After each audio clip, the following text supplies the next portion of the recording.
హరి ఓం శ్రీమాత్రే నమ. లలితా సహస్రనామ పారాయణలో భాగంగా ఈరోజు అమ్మవారి నామం 876వ నామం, 4 అక్షరాల నామం నిరామయ. ఈ నామంతో అమ్మవారికి నమస్కారం చేసుకున్నప్పుడు ఓం నిరామయాయ నమః అని చెప్పుకోవాలి. నిరామయ అంటే ఎటువంటి వ్యాధియు లేనటువంటి తల్లి. అమయము అంటే వ్యాధి, నిరామయము అంటే వ్యాధులు లేనటువంటి తల్లి. నిరామయ, నిరాలంబ ఈ రెండు కూడా పక్కపక్కనే ఉండటం ఏంటంటే ఒక ఉపనిషత్ క్రమం కనిపిస్తూ ఉంటుంది. అమయం అంటే వ్యాధి అని చెప్పుకున్నాం, ఒకదానితో ఒకటి ప్రభావం అవుతూనే ఉంటాయి. ఇప్పుడు కూడా ఆది వ్యాధులు లేనటువంటి నిరామయ అవి కర్మశరీరాలు. ఈ కర్మశరీరాలున్న జీవులకు మాత్రమే ఇవి ఉంటాయి. ఎప్పుడైనా ఆత్మతత్వమే నిరామయ. ఎవరైతే ఆత్మతత్వ భావనాన్ని కనుక చేస్తూ ఉంటారో వాళ్ళని నిరామయ స్థితిని పొందారు అంటారు. ఇది ఒక అర్థం. అమయము అంటే వ్యాధి అని చెప్పుకున్నాం. వ్యాధి ఉన్నవాళ్ళు ఒక గదిలో ఉంచిన వాళ్ళకి మాత్రమే వ్యాధి ఉంటుంది, కానీ గదికి వ్యాధి ఉండదు.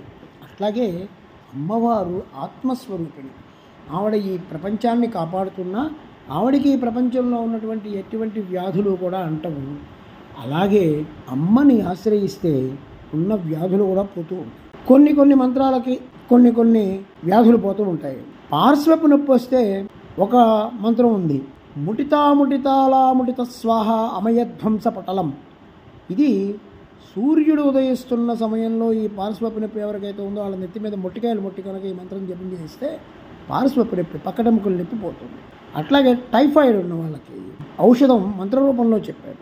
ఏమని చెప్పారంటే, కిరాతార్జునుర్యోర్యుద్ధ మయాకిటి విదారకం పంచపాండవ వృత్తాంతం సన్నిపాతం హరం అన్నారు.